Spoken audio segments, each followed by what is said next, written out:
خطاب ہے، اللہ تعالی نبی کریم صلی اللہ تعالی وسلم سے مخاطب ہے کہ اے محبوب صلی اللہ علیہ وسلم، نماز تہجد میں قرآن پڑھا کریں، قرآن کی تلاوت کیا کریں، قرآن کی تلاوت کیا کریں۔ اس نماز میں خاص طور پر خیال رکھا گیا کہ قرآن مجید کی زیادہ سے زیادہ تلاوت کی جائے، اور پھر حکم فرمایا یہ خاص آپ کے لیے زیادہ ہے، یہ خاص آپ کے لیے زیادہ ہے۔ آپ سے مراد رسول اللہ صلی اللہ علیہ وسلم کی ذات مصطفیٰ ہے۔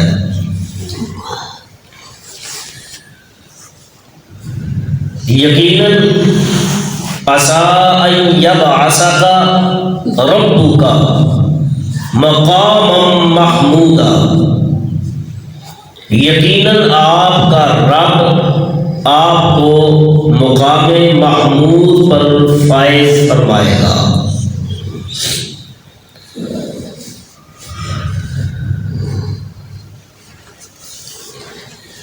یعنی وہ مقام شفاعت عظمی،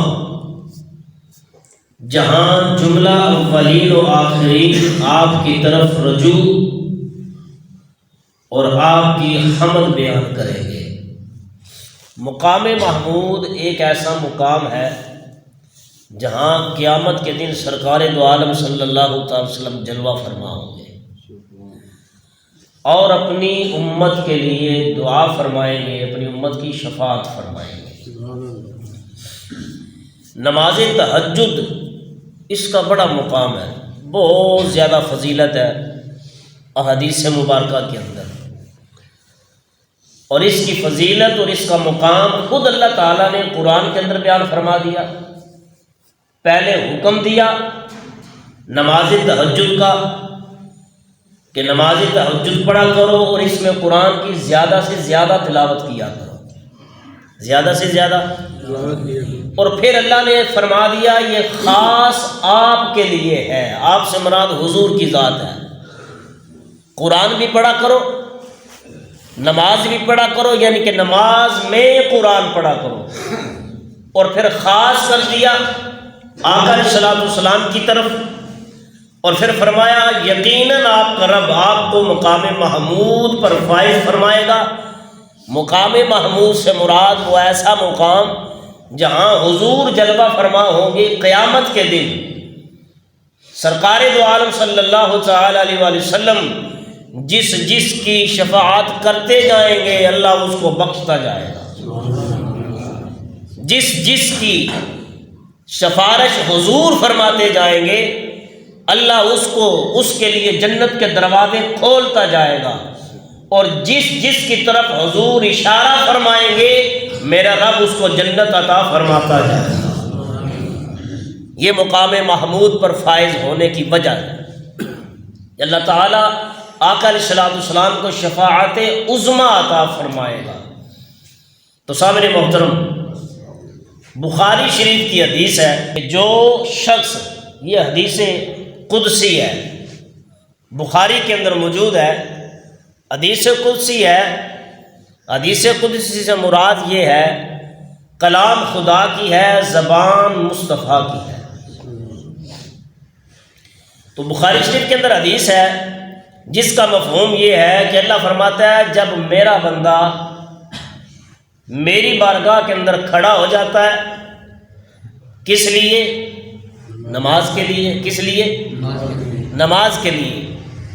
پھر میرا بندہ پڑھتا ہے، اپنے آپ کو سلنڈر کر دیتا ہے، مالک میں دنیا سے آزاد ہوں، تیری بارگاہ میں کھڑا ہوں، مالک میرے ہاتھ خالی ہیں، میں تیری بارگاہ میں کھڑا ہوں، میرے پاس کچھ بھی نہیں ہے، ہونے کے باوجود بھی کچھ بھی نہیں ہے، میں تیرے لیے آیا ہوں، تیری بارگاہ میں کھڑا ہونے والا ہوں، اے اللہ میں نے ہاتھ تیرے لیے کھڑے کیے ہیں، تیری بارگاہ میں آ چکا ہوں۔ جب بندہ ہاتھ باندھتا ہے عاجزی پیش کرتا ہے، پڑھتا ہے سبحانک اللہم وبحمدک وتبارک اسمک وتعالی جدک ولا الہ غیرک، اس کی حمد بیان کرتا ہے، اس کی پاکی بیان کرتا ہے، اس کی طہارت بیان کرتا ہے، وہ پاک طیب و طاہر ہے۔ پھر بندہ کہتا ہے مالک ساری عبادات تیرے لیے ہیں، مالی جانی جتنی بھی عبادات ہیں ساری کی ساری کس کے لیے ہے؟ اللہ کے لیے، تیرے سوا کوئی عبادت کے لائق نہیں ہے۔ اللہ کی بارگاہ میں جب بندہ کھڑا ہو جاتا ہے تو یہ وہ نماز ہے، فرض نماز تو قرض ہے ہم پر جس کو ہم نے ادا کرنا ہے، یہ قرض ہے، یہ چکانا ہے، مگر نفلی عبادات بخاری شریف کی حدیث ہے، سرکار دو عالم صلی اللہ تعالی وسلم نے فرمایا جب بندہ اللہ کی بارگاہ میں کھڑا ہو جاتا ہے نفلی عبادات کے ذریعے بندہ اللہ کا قرب حاصل کرتا ہے، معرفت الہی حاصل کرتا ہے اور قرب خداوندی حاصل کرتا ہے۔ جو کھڑا ہو جاتا ہے رب اس کو اپنا قرب عطا فرما دیتا ہے۔ جس نے کھڑا ہی نہیں ہونا، جس نے اپنے رب کو رب کہنے ہی نہیں، خدا کو خدا کہنے ہی نہیں، وہ بڑا ہے، سب سے بڑا ہے، اب جب تک اس نے اس کو بڑا ماننا نہیں تو قرب کیسے آئے گا، تقویٰ کہاں سے آئے گا، پرہیزگاری کیسے ملے گی، عاجزی کیسے ملے گی؟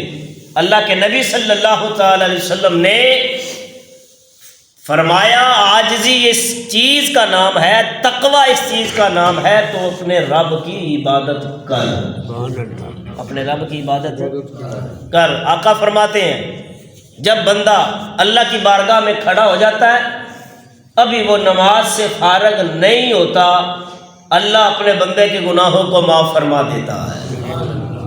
میاں صاحب فرماتے ہیں پچھلی راتی رحمت رب دی کرے بلند آوازہ، یہ جو نماز تہجد ہے نا اس میں بڑا کمال ہے، اس میں بڑی تاثیر ہے۔ جب ساری دنیا سو رہی ہوتی ہے، ساری مخلوق سو رہی ہوتی ہے تو بندہ اٹھتا ہے، پاک طیب طاہر ہوتا ہے، طہارت حاصل کرتا ہے، وضو کرتا ہے، ٹائم دیکھتا ہے ابھی تو فجر کا وقت بھی نہیں ہوا اور میں اٹھ گیا، اور اٹھتا وہی ہے جسے اللہ پسند فرماتا ہے، سارے نہیں اٹھتے، اٹھتا وہی ہے۔ اللہ کے نبی صلی اللہ تعالی وسلم نے فرمایا اللہ کا شکر ادا کیا کرو کہ اللہ تعالیٰ تمہیں اس وقت میں اگر اٹھا دے تو اس کی بارگاہ کے اندر کھڑے ہو جایا کرو، ورنہ ہر ایک کوئی اٹھتا نہیں ہے، نہ وہ سب کو اٹھاتا ہے، اٹھتا وہی ہے جسے وہ پسند فرماتا ہے۔ تو سامنے محترم جب مخلوق سو رہی ہوتی ہے بندہ اٹھتا ہے، طہارت حاصل کرتا ہے، وضو کرتا ہے، اللہ کی بارگاہ کے اندر کھڑا ہو جاتا ہے۔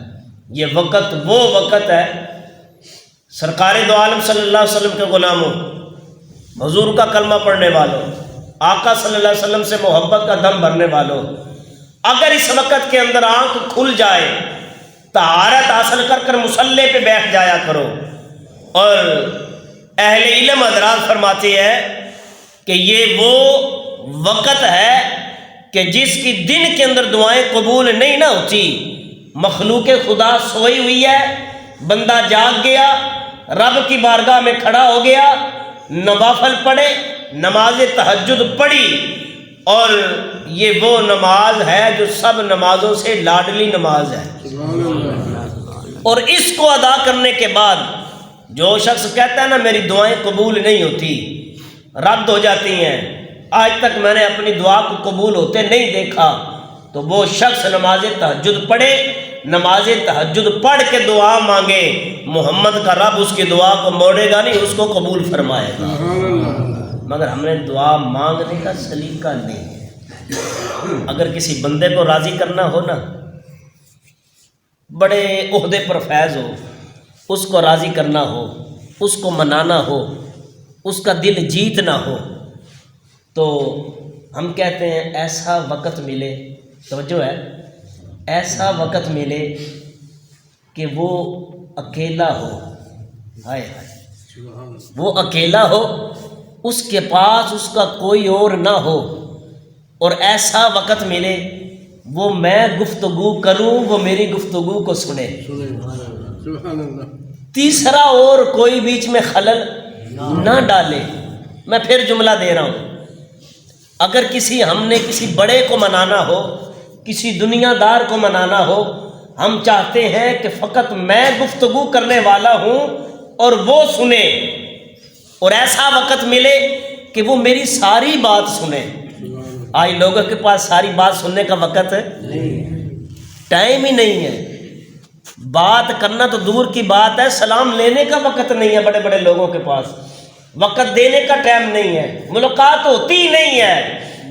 آقا فرماتے ہیں اگر کسی بڑے سے ملاقات کرنی ہو، اس کو منانا ہو، اپنا دکھڑا سنانا ہو، اپنا کیس اس کے سامنے رکھنا ہو، تو تو وقت بھی چاہتا ہے، اس کو تنہا بھی پسند کرتا ہے کہ میری ساری بات سنے۔